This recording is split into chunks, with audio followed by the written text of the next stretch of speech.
I'm Candy, and thank you so much for tuning in to another one of my videos. If this is your first time watching, I would like for you to go ahead and like, subscribe, and turn on your notifications. I'm just a real mom, a real wife that adopted this perfect baby girl. And when we started out on this journey, I was looking for information on YouTube, and I didn't find anything that appeased to me. So here I am. So this video is going to be titled Be Ready for Anything. And when I say be ready for anything, I mean be ready for anything. I don't know if someone told us that when we signed our contract.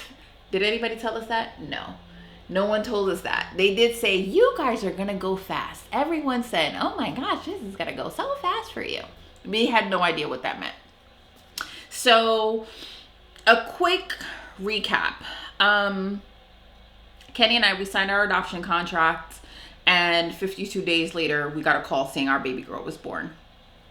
Okay, so I think that Kenny and I were, do you think we were prepared? No.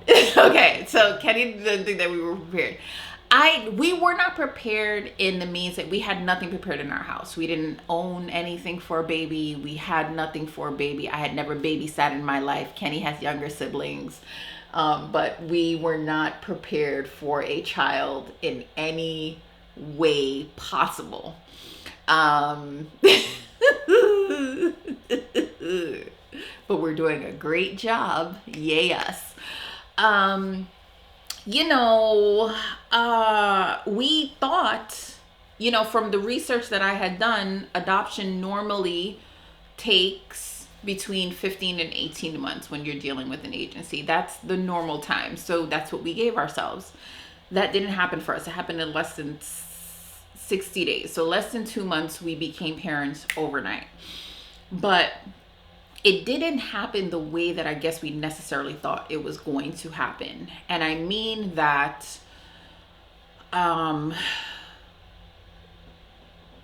Kenny and I are usually gone to Europe for Christmas.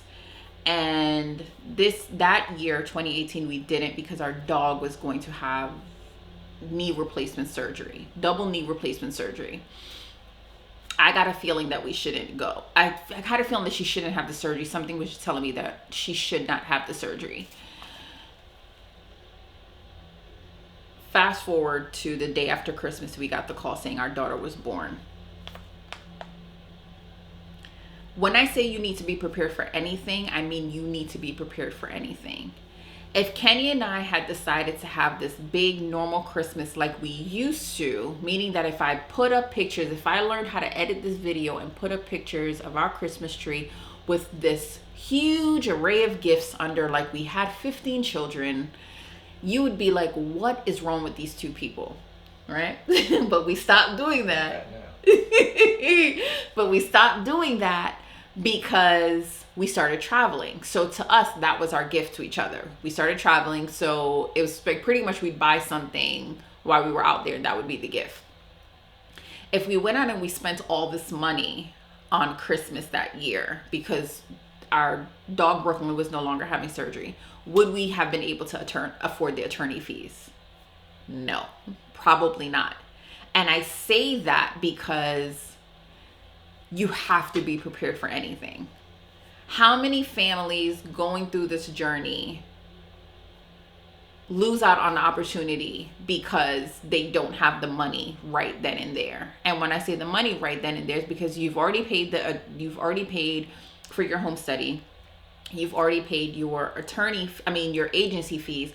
But if what we had was called a stork drop, and a stork drop is when you haven't been in correspondence with a birth mother. It's just she has the child, picks your profile, and then you get notified, and then you agree.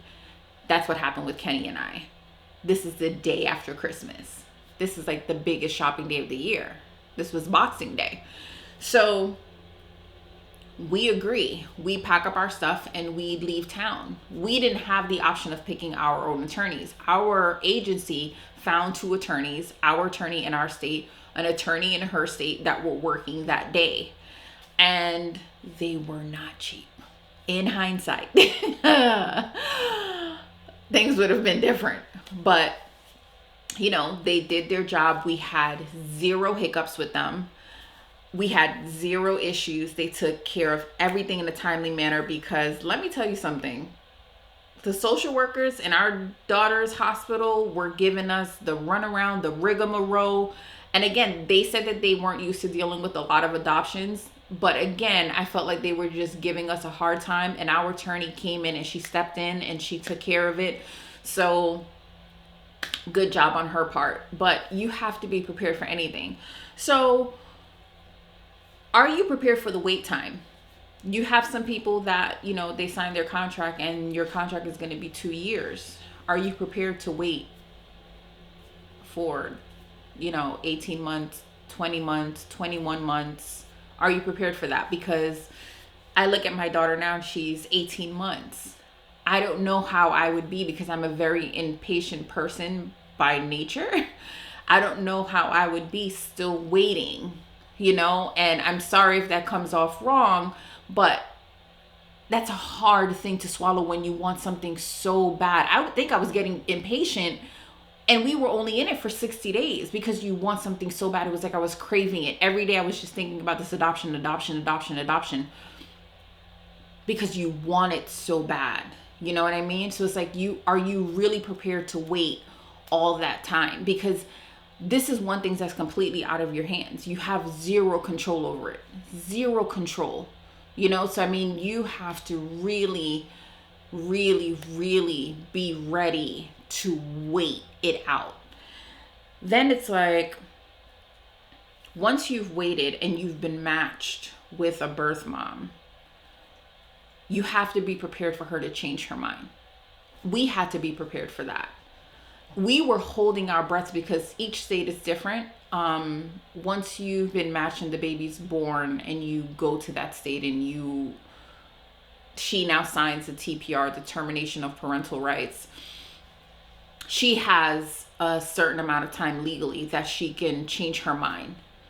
I felt like we were holding our breath. We still didn't tell anyone because at that point you say something and then it's like you're retracting, and then you don't want that because you don't want to explain it. You don't want the heartache times 2, times 4, times however many people you tell, so you don't say anything. So are you prepared for that? I don't think you can be prepared for that, but it happens every day to so many parents. And I mean, it happens multiple times to some parents.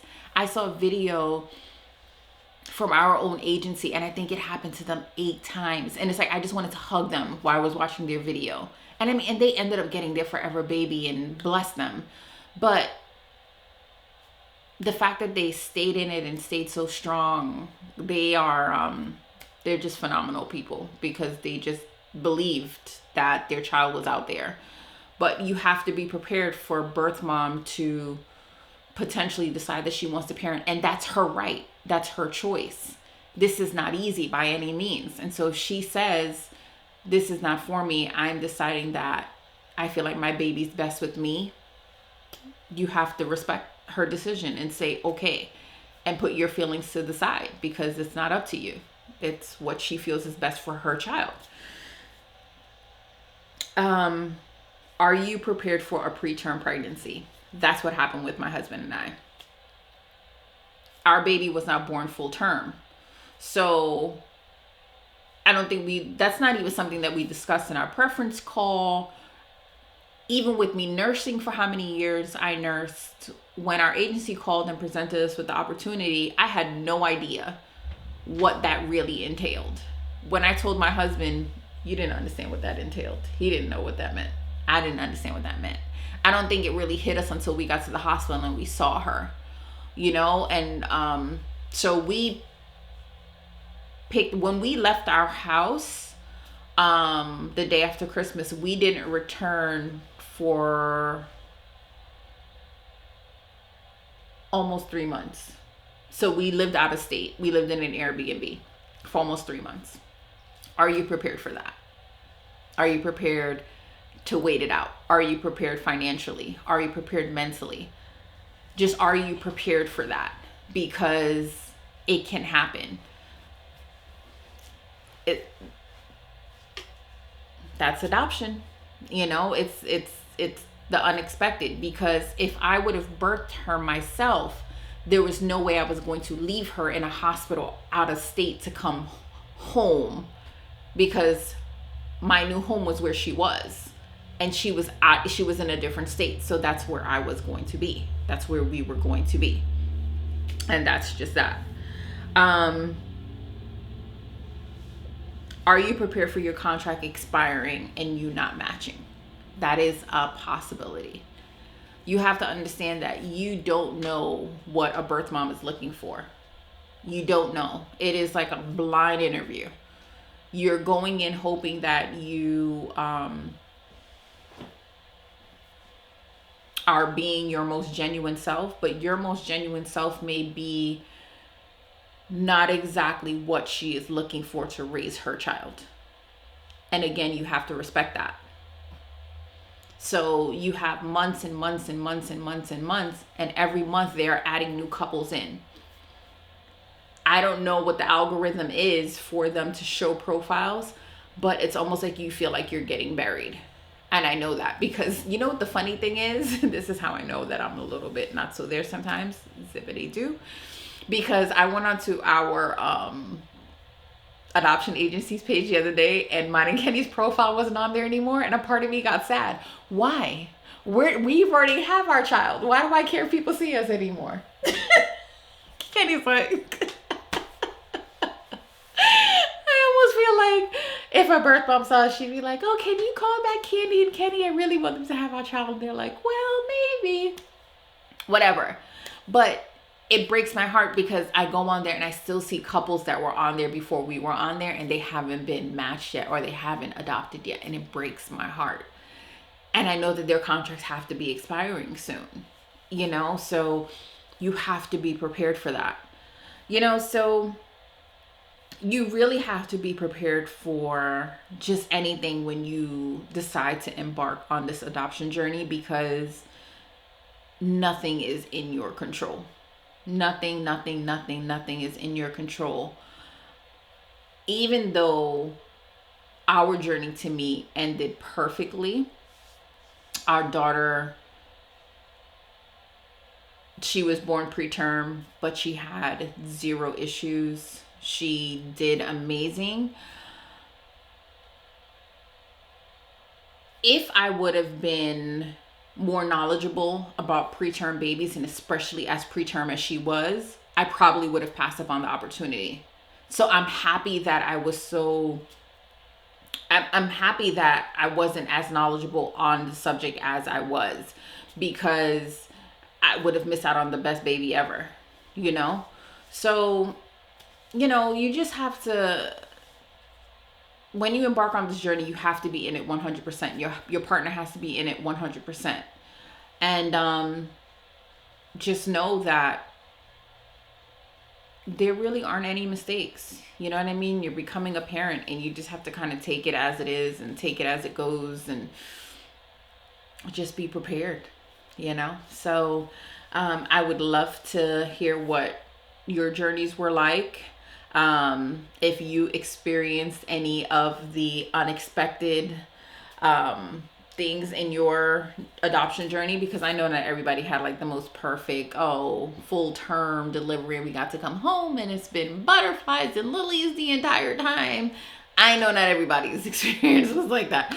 So if you have any stories that you'd like to share, can you please leave them in the comments, or you can email me, but I would love to hear them. So again, thank you so much for watching my video, and I will upload another one soon. Thank you so much. Have a good day. Bye bye.